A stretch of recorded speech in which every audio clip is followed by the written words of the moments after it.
Laidoje Skrendam matysite, sužinosime išskirtinio biplaninio lėktuvo Antonov An-2 istoriją, jo dalyvavimą 3 Baltijos šalių solidarumo akcijoje Baltijos kelias, kuo šis orlaivis ypatingas ir kokia jo paskirtis šiandien. Taip pat pasidairysime Kaune vykusiame Antonov An-2 sąskrydyje bei tarptautinėje aviacijos šventėje.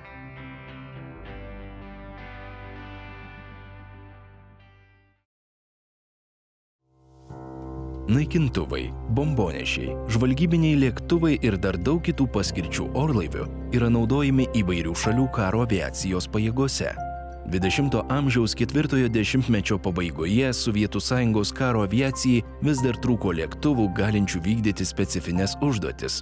Jaunas sovietų aviacinės technikos konstruktorius Olegas Antonovas buvo įsiųstas įvesti tvarką Lietuvos karo aviacijos dirbtuvėse ir organizuoti čia trumpo įsibėgėjimo bei nutūpimo lėktuvo gamybą. 1947 m. vasarą Antonovo konstruktorių biure gimė naujo sovietų padangio visureigio galingo metalinio vienmotorio biplano projektas. Patobulintas ir masiniai gamybai pritaikytas orlaivis 1949 metais pradėjus jo serijinę gamybą buvo pavadintas Antonov An-2.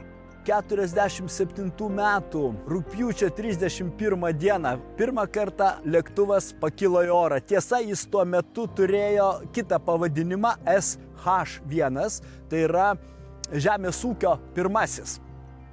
Selsko chozяйственный 1. Bet tai čia buvo tik tai prototipo pavadinimas. Kada lėktuvą 1949 metais nusprendė paleisti į seriją Kijevo aviacijos gamykloje numeris 473, tokia nelabai didelė gamyklėlė, jau lėktuvas vadinosi Antonov An-2. Ir nuo 1949 metų lėktuvas buvo gaminamas įvairiausiose vietose. Lėktuvo projektas serijiniai gamybai buvo patvirtintas ne iš karto. Sovietų valdininkams abejonių kėlė labai nedidelis orlaivio greitis, tačiau po ilgų svarstymų buvo nuspręsta, kad toks oro visureigis yra reikalingas. Svarbiausiu aspektu tapo tai, kad lėktuvui nereikėjo ilgų ir gerai įrengtų pakilimo nusileidimo takų. Prasidėjusi serijinių An-2 eksploatacija patvirtino konstrukcijos unikalumą. Vėliau šie lėktuvai buvo gaminami Lenkijoje ir Kinijoje, o naudojami visose mūsų planetos žemynuose. Buvo gaminamos įvairios An-2 versijos tarnybai karinėse pajėgose, žemės ūkio, transportavimo, sanitariniams ir kitiems specialios paskirties darbams atlikti. Tokių lėktuvų gamyba baigėsi tik tai 2001-2002 metais Kinijoje. Paskutiniai lėktuvai buvo surinkti ir iš viso jų buvo pagaminta įvairiais duomenim tarp 16 ir 18 tūkstančių, įskaitant prototipus, įskaitant modifikacijas An-2M. Vos pažvelgus į šį skraidūną akį patraukė išskirtinė jo išvaizda. Didelio ploto dvigubi sparnai, užtikrinantis reikiamą keliamą jėgą, net skraidant mažais greičiais. Tvirta ir puikiai tako nelygumus įveikianti važiuoklė. Galingas ir patikimas variklis, sukantis 4 menčių oro sraigtą. Išskirtinis pilotų kabinos gaubtas, užtikrinantis gerą tako apžvelgiamumą tupent bei kylant. Taip pat šiuo metu tarp skraidančių biplanų Antonovas An-2 yra didžiausias. Jo sparnų mojus yra virš 18 metrų, sparnų plotas siekia net 70 kvadratinių metrų, virš 72 su gabaliuku. Tai tikrai didžiulis lėktuvas, didžiulis biplanas. Sparnai, kaip matot, jo dvigubi, tam būtent plotui pasiekti. Profilis sparnų toks solidus, ganėtinai aukštas, o tai reiškia, kad lėktuvas skraido labai nedideliais greičiais. Nors jaunam pilotui valdyti tokios įspūdingos konstrukcijos orlaivį nemenkas iššūkis, ilgas valandas šio lėktuvo kabinoje praleidęs aviatorius Jonas Mažintas pažymi, kad mažas lėktuvo greitis niekuomet nekėlė keblumo. Greičiai jau nedideli. Mat, žemės ūkio aviacijoje užeini ant 5 metrai aukščio, tikrasis aukštis skrydžio. 160 km per valandą greitis. Tai kai kaskadininkas skraidai, kaip tikras lenktynininkas. Na, o taip kreiserinis greitis 180-220. Tai jau kai mes norėdavom biskį pavaidinti, aišku, spausdavom 220. Na ir galėdavom nuskristi nuo 1000 km be nutopimo. Skrendantį lėktuvą An-2 lengva atpažinti ne tik iš unikalios jo išvaizdos, bet ir iš galingo jo variklio keliamo ausį rėžiančio garso. Esame įpratę matyti, kaip lėktuvai kyla ir leidžiasi tik specialiai pažymėtose ir tinkamai paruoštose kilimo tupimo aikštelėse. Jonas Mažintas sako, jog An-2 pakilimo nusileidimo aikštelių paruošimas skrydžiams būdavo nesudėtingas ir nereikalaudavo didelių pastangų. Kartais tokie lėktuvai tūpdavo bei kildavo tiesiog nuo lygesnių laukų ar nenušienautų pievų. Buvo universalus tada lėktuvas, nieko nereikalavo didelių parengiamųjų darbų, paėmei, vėliavėlėm išdėlioja aikštelę 525/60 arba 550/60 šoninės saugos juostos ir galinės saugos juostos. Ir viskas, kad kliūčių nebūtų prieigose 1:30, reiškia 300 metrų atstume galėjo būti 10 aukščio laidai. Įsivaizduojat? Koks fainas lėktuvėlis. Aviacijoje vienas svarbiausių prioritetų – skrydžių saugumas. Daug aviacijos inžinierių kiekvieną dieną kruopščiai ir atsakingai konstruoja naujus ir taiso naudotus lėktuvus, užtikrindami, kad kiekvienas orlaivis būtų tinkamai paruoštas skrydžiui ir nekiltų jokių technikos gedimų ore. Lėktuvas An-2 taip pat buvo sukonstruotas taip, kad atitiktų visus tos paskirties orlaiviui keliamus saugos reikalavimus, o jo priežiūra būtų nesudėtinga. Kai, pavyzdžiui, ateini iš, tarkime, reaktyvinio lainerio krėslo ir atsisėdai An-2, tai sakydavom, nu čia fantastika. Dėl saugumo, saugus. Jeigu lakūnai neišdykauja, neužkliūna už laidų, dar ką nors žmogiškasis faktorius, tai jau skraidyk ir norėk. Daugeliui pilotų šis lėktuvas buvo itin artimas. Jam kaip tikram draugui buvo sugalvota daug malonybinių vardų ir pravardžių. Piktai tai vadindavom Antonu. Lėktuvas Antonas. Jeigu meiliai, tai buvo Anuška. Jeigu prisimindavom Kazakstaną, tai buvo avyvagis, saigakų medžiotojas. O mes, kad pasigirtume, tie, kurie tada ant dviejų skraidėme, o į mus truputį žinot, iš reaktyvinių lainerių kapitonai, antri pilotai, žiūrėjo iš aukšto, kad čia smulkmė. Tai mes sakydavome, nereikia. Lėktuvas vadinasi An-24 krila. Tai reiškia An-24. Nu, toks sąskambis išeidavo.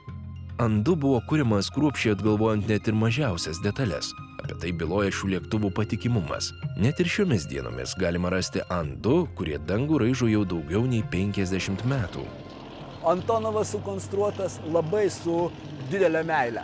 Jis yra iš tos kategorijos, kur tinkamumas skrieti suteikiamas pagal orlaivio techninę būklę. O kaip matot, šių lėktuvų techninė būklė tikrai puikiai. Paskui dar yra ir kitas momentas, kadangi lėktuvas labai neblogai sklendžia, jis netgi atsakius varikliui turi galimybę nutūpti, nesudužti, o nutūpti ir nebūtinai aerodrome. Tam užtektų ir lauko aikštelės. Taigi aš manau, kad su tokiu lėktuvu kaip Antonov An-2 skristi tikrai saugu, netgi galbūt saugiau už daugelį kitų bendrosios aviacijos lėktuvų. Įdomi ir šio lėktuvo pravardės kilmė. Sovietų Sąjungos laikais pradėjus auginti plačius kukurūzų laukus, jų pasėlių priežiūrai buvo naudojami ir biplanai Antonov An-2. Taip šis lėktuvas buvo pramintas Kukurūznik. 75 metais ruduo buvo labai šlapis. Ir Dotnuvos mokslininkai kartu su Panevėžio, aš nežinau, dabar neatsimenu, koks tas kolūkio ar tarybinio ūkio pavadinimas, mes sėjome žieminius grūdus. Įsivaizduojate? Iš lėktuvo. Taip, kad nuostabu būdavo. O užliejamuose pievose, kaip karaliaudavom visą Panemunę, ypač aplink Šilutę, Rusnę, tai ten dirbdavo po 340 lėktuvų.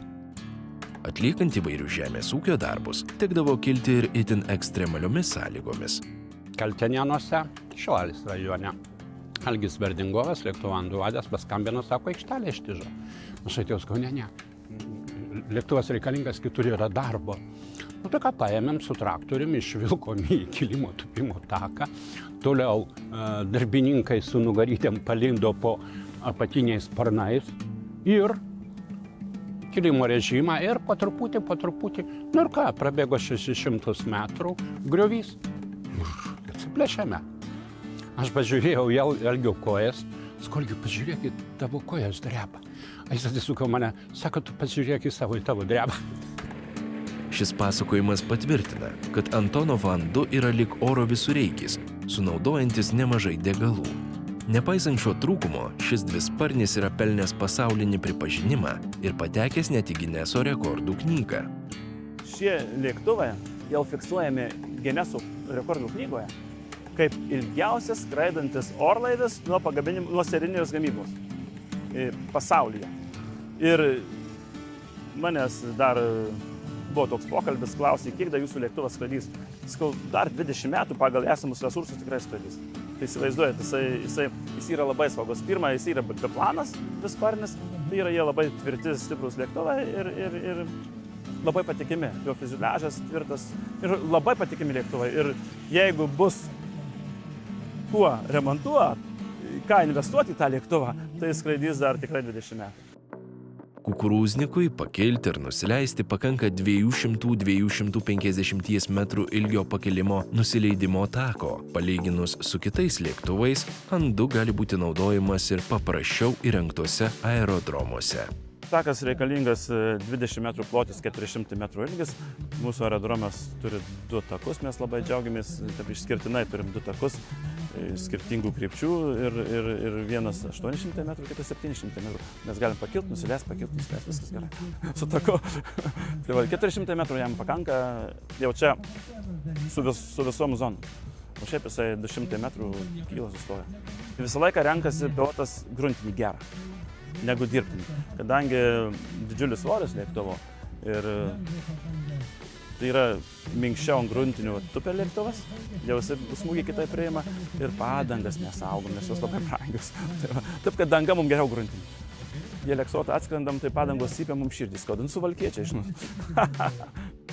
Andu yra patogus naudoti parašiutizmo sporte. Štai Sasnavos aerodrome įsikūręs Marijampolės aeroklubas, vystantis profesionalią sportinę bei mėgėjišką aviacinę veiklą, daugelį metų naudoja šį lėktuvą atlikti šuoliams parašiutu, parodomiesiems skrydžiams įvairių renginių metu bei aviacijos šventėse. Parašiutų sporto atstovai išnaudoja visus Andu lėktuvo privalumus, atlieka itin pavojingus triukus sėdėdami ant lėktuvo sparnų ar net nuo jo nušokdami. Šie lėktuvai naudojami ir treniruojant Lietuvos parašiutininkų rinktinę, kuri jau ne vienerius metus dalyvauja įvairiose pasaulio čempionatuose. Šis mūsų lėktuvas, kuris už nugaros 81 metų, tai yra puikių metų, kaip Andu, nes jie istoriniai lėktuvai. Pradėti gaminti serinį gamybą 47 metais ir dabar dar skraido 56–7 metų lėktuvai gamybos. Mūsų yra 81 metų, 1900 ir yra jis praskraidęs labai nedaug, dar 4000 valandų nesiekia, tai yra labai mažai ir puikus lėktuvas. Mūsų aeroklubas vienyje 68 narius ir didžioji dauguma esą dėl to lėktuvų. Nes lėktuvas visą veiklą atlieka, kaip minėjau. Treniruotės, sportas, renginiai ir taip toliau. Visi nariai pro tą lėktuvą praeina. Tai mūsų pagrindinis įrankis šis lėktuvas. Andu orlaivio vardas įrašytas ir į Lietuvos valstybės istoriją. Šie lėktuvai skraidė virš laisvės simboliu tapusio Baltijos kelio. Įtemptų politinių laikotarpių Lietuvos aviatoriai negalėjo pakilti negavę Maskvos ar Rygos aviacijos atstovų leidimo. Netikėtai susiklošius palankioms aplinkybėms, įgulos pateikta paraiška skrydžiui buvo patvirtinta ir 1989 m. rugpjūčio 23-ąją 2 Andu orlaiviai pakilo į Lietuvos padangę. Vieną jų pilotavo Kazimieras Šalčius bei Audrius Jonušas, kita Vytautas Tamašūnas ir Petras Bėta. Atsiskraidinom lėktuvus abu į čia, jie prieš tai stovėjo Karmėlavoje, nes galima visko tikėtis, kad gali būti blokuoti mūsų išskridimą, kad gali neleisti. Tai mes atsiskraidinom čia į Pociūnus ir iš čia vienas ekipažas išskrido tiesiai į aikštelę, kurią buvom pasirinkę maždaug vidury tarp Ukmergės ir Vilniaus, tai yra Taujėnai. O su kitu mes ekipažu skridom į Kauno oro uostą tuometinį, į Aleksotą ir ten, kad paimt tas gėles. Buvo rizikos, aišku, daug, nes tuo metu dar buvo sovietinės armijos kariškiais, ten stovėjo Mi-8 ir Mi-6 sraigtasparniai, kariškių pilna, bet mes nusileidom, tomai jie turėjo informaciją, kad mums buvo leista ir jie nesikišo tiesiog, mes pasikrovėm gėles ir jokio trūkdymų nebuvo, iš ten pakilom. O paskui nuskridom virš tuometinio, savanorių, šiuo laiku esančių savanorių prospekto link Ukmergės, tai vaizdas buvo toks, kad visos gatvės buvo šalutinės gatvės kamščiai ir jos laukė įvažiavimą į pagrindinę gatvę, kad galėtų įsijungti tą srautą ir pagrindinis srautas buvo nukreiptas vieną kryptim, link Baltijos kelio. Šie lėktuvai suteikė galimybę pamatyti Baltijos kelią iš paukščio skrydžio. Pilotai pasinaudoję šiuo pranašumu padėjo organizuoti žmonių rikiuotę gyvoje grandinėje. Su mumis skrido Algimantas Norvilas, jis buvo koordinatorius, jis per radiją, tai buvo tokia sistema, kad mūsų radio ryšys buvo transliuojamas per Lietuvos radiją ir buvo tiesiog sakoma, kur žmonių trūksta, kur yra pakankamai, kur yra kamščiai, kad išvengt kamščių ir taip toliau. Mes tą ruožą tik tais matėm mūsų ekipažai tarp Panevėžio ir Vilniaus. Vienas ekipažas Vilnius Taujėnai, kitas ekipažas mes Panevėžys Taujėnai. Tai uždengiam tuos Baltijos kelio etapus. Pasitarus su tuometiniais sąjūdžio vadovais, buvo nuspręsta skrydžio metu barstyti gėles, kurios taps palaikymo išraiška. Tad nieko nelaukiant buvo kreiptas į Lietuvos gyventojus, kviečiant juos atnešti gėlių ir taip prisidėti prie šios gražios iniciatyvos. Žmonės parūpino įvairiausių žiedų, kurie vos tilpo į 1,5 tonos galinčius skraidinti Andų lėktuvus. Povilas Kaserauskas, aviacijos technikas, tądien atliko vieną svarbiausių užduočių. Kaip žinot, gėlių buvo gan nemažai, ten skaičiavome 1,5 tonos, tai pilnas užkrovimas lėktuvų. Buvo pridėtas pilnas, iš tikrųjų iki langų, virš langų netgi. Gėlių mes ten ir vaikščiom, kaip jau buvo ir anksčiau sakyti. Na, prie durų atsistojus, buvo taip, kad Antanas Jančiukas tuometinis dabar išėjęs Anapilin padavinėjo man juos. Mano buvo reikalas mesties per duris, virš žmonių. Aukštis gan nedidelis buvo ten. Priklausomai nuo kliūčių, tai buvo 10 metrų kažkur, daugiau vietų. Nu ir tą visą kelią taip ir įdėmės. Ne tik virš kelias, nes buvo labai daug atšakų iš tikrųjų, grįžtant. Ta diena lėktuvai kilo ir leidosi ne kartą. Skraidino gėles, vėliau ir žurnalistus, norėjusius užfiksuoti svarbius momentus, dabar tapusius archyvais. Aviatorius Petras Bėta dažnai atsimena tas nepamirštamas akimirkas skrendant virš Baltijos kelio. Tačiau šie skrydžiai neprasprūdo ir pro valstybės saugumo organų darbuotojų akis. Iškart kilo klausimas tarnybų, iš kur čia lėktuvai, kas kur, kodėl, kaip jie čia skrenda. Paskui po to, aišku, atvažiavo į Pociūnus, susirado, teko važinėti, interviu duoti, klausinėjo, toks savotiškas tarnymas, bet tai nebuvo nieko tokio baisaus, jokių grasinimų nebuvo, tai, kaip minėjau, tik tiek, kad norėjau mūsų įtikinti, kad mes padarėm nusikaltimą, kad skridom nelegaliai, kad tai buvo savavalis skridimas, bet šito nepavyko jiem įrodyti. Tai, kaip matot, gyvi sveiki, viskas vietoje ir viskas baigėsi normaliai, kaip ir turėjo baigtis. Tokios nepamirštamos istorijos lemia ir tai, kad susidomėjimas šiuo Andų orlaiviu neblėsta. Tai dar labiau įkvepia žmonės susiburti ir organizuoti tokių lėktuvų sąskrydžius, kurių metu dalyviai iš įvairių miestų ir miestelių turi galimybę į šiuos darbščius padangių paukščius pažvelgti iš arčiau. Lenkijoje pats didžiausias buvo 2008 metais, tai net 33 Andų lėktuvai buvo suskrydę.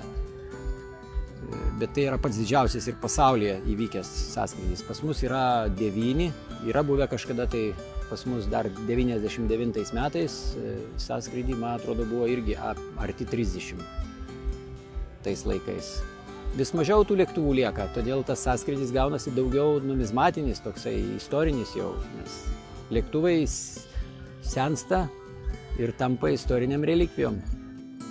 Pasiruošimas sąskrydžiam vyksta ištisus metus. Vykstant eiliniam sąskrydžiui, Andų fanai jau planuoja kitą susibūrimą. Ieškoma rėmėjų, vystoma komunikacija su žiniasklaida. tariamasi dėl būsimo sąskrydžio vietos ir bendradarbiavimo sąlygų su regiono administracija bei kultūros atstovais. Sąskrydis vyksta 4 dienas. Andu lėktuvais atskridę svečiai iš užsienio susipažįsta su mūsų kraštu, dalyvauja edukacinėse veiklose, mėgaujasi įspūdingais parašiutininkų bei orlaivių pilotų pasirodymais. Tradiciškai sąskrydis vyksta, reiškia, atskridimas būna ketvirtadienį ir rugpjūčio mėnesį, nes tai lėktuvas yra, kuriuo gali skristi tik vizualiom sąlygom. Dieną.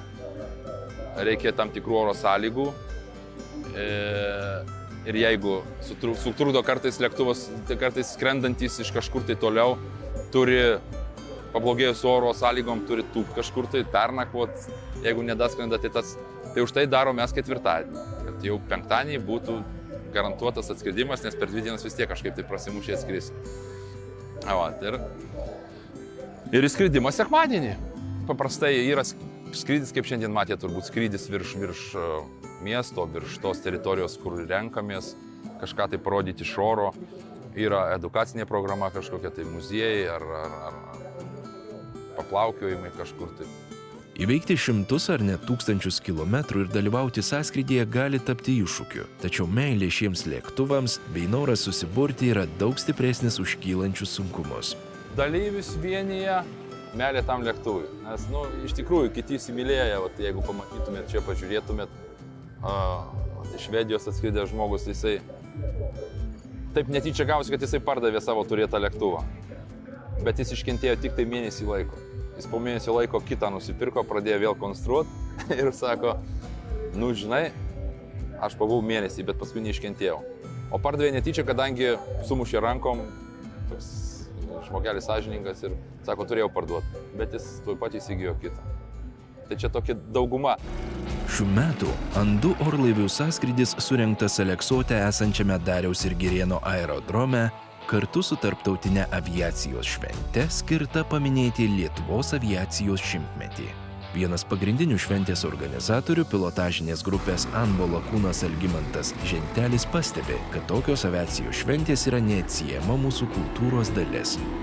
Manau, kad Lietuvoje aviacijos šventės yra žinomos, laukiamos ir jos iš tokios, galima sakyti, kaip ir šventės jau nuo nepriklausomos Lietuvos laikų. Dar ką tik įsikūrus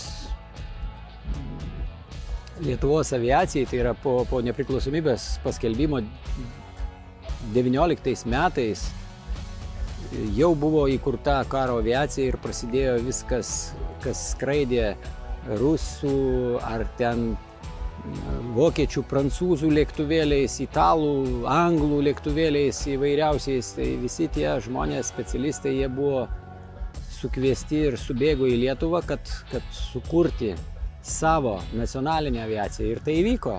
Ir šiandien mes švenčiam 100 metų Lietuvos aviacijai. Nors aviacijos šventės Lietuvoje vyksta kone kasmet, kiekviena jų ypatinga, unikali ir sužadinanti norą čia vėl ir vėl sugrįžti. Visą laiką norėjosi kažko tai daugiau. Aš galvoju, kad tai nėra labai dar didelis formatas. Pasaulyje šventės vyksta ir po 3 ir po 4 dienas iš eilės ir kiekviena diena yra toks pats formatas kaip šiandien. Kiekviena diena. Tai galima sakyti, mums dar reikėtų augti, kad būtume 2-3 dienas iš eilės nuo ryto iki vakaro lygiai tokios pačios aviacijos šventės ir jos sukviestų daug žmonių. Lėktuvas Andu yra dalis mūsų aviacijos istorijos. Daugelis aviatorių yra valdę šį biplaną, gabenę keleivius, lengvus krovinius arba skraidinę parašiutininkų šuoliams. Patiems ryžtingiausiems pilotams teko užvesti Andu variklius ir skubėti į pagalbą žmonėms dalyvavusiems 1989 metais rugpjūčio 23 dieną vykusioje 3 Baltijos šalių solidarumo akcijoje Baltijos kelias. Vieną iš šioje akcijoje dalyvavusių Andu galime pamatyti Lietuvos aviacijos muziejuje bei prisiliesti prie jo ir Baltijos kelio istorijos.